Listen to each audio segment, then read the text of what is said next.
want to move on to Dr. Harvey. Dr. Harvey, now there is an influence on Rhodesian Creole, and I want you to really go in depth and let us know exactly what those uh, influences are. Okay, thank you for having me. All right, so as was mentioned by Dr. Santos, both of the languages, Belizean Creole and Jamaican Creole, they both share a common African and European ancestry. However, the difference with the Belizean Creole is that it was influenced by the Mestizo, Maya, and the Mestizo of Central America, right? While on the other hand, the Jamaican Creole has been influenced by uh, the Taino heritage as well as the French. All right, now let us look a little bit at colonization. So we know that for both these countries, they were colonized, right? The Spaniards were actually the first Europeans to take control um, over Jamaica, and as such, they wiped out the indigenous inhabitants that were there, which were the Tainos. Tainos. However, aspects of the Taino language were had survived this extinction until present day, right? So we have words like tobacco, cassava, hammock, and barbecue, right? That have survived. Now, most interestingly, the name Jamaica is actually derived from the Taino word Jamaica, right? That was given to the island by the Tainos, right? Now, the Spanish has left their indelible mark on the Jamaican language in terms of place names, as today we have a variety of place names that has have significant Spanish influences. For example, Port Maria, Port Antonio, Santa Cruz, Savannah La Mar, and St. Diego de la Vega. And those are some of the names that still exist. Um, Also, place names were given by the Spaniards in Belize just the same. Another influence that we can look at is the African influence, where there is a strong influence in both Creoles. So, for example, Belizean and Jamaican Creole have words such as nyam, which is from African influence, which means to eat. We have guzu, which is the uh, working of obia. We have bakra, which is was used to represent the slave masters. We also have bubu, dukuno as well, which is a pastry.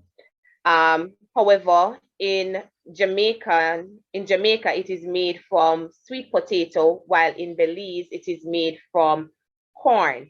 We also have words like juk, which means to cook. So these are some of the African influences that have been left on both Jamaican and Belizean Creole. Now, as it relates to the English, the English would have had the most influence on these languages as it relates to the lexicon. And the lexicon refers to the vocabulary that is used. So, for example, we have words like facey, right? Which is pasty in English. We have words like ass, synonymous to horse, feather, feathers, and yard, which is in reference the English word to yard. All right. So the Europeans and African influence and Spanish is very much strong within these two Creoles, right? Now, on the other hand, unlike Jamaican Creole that has some aspects of French Creole, the French did not significantly impact the Belizean Creole, right? Neither did the Taino language, right? So that is not a part of the Belizean Creole.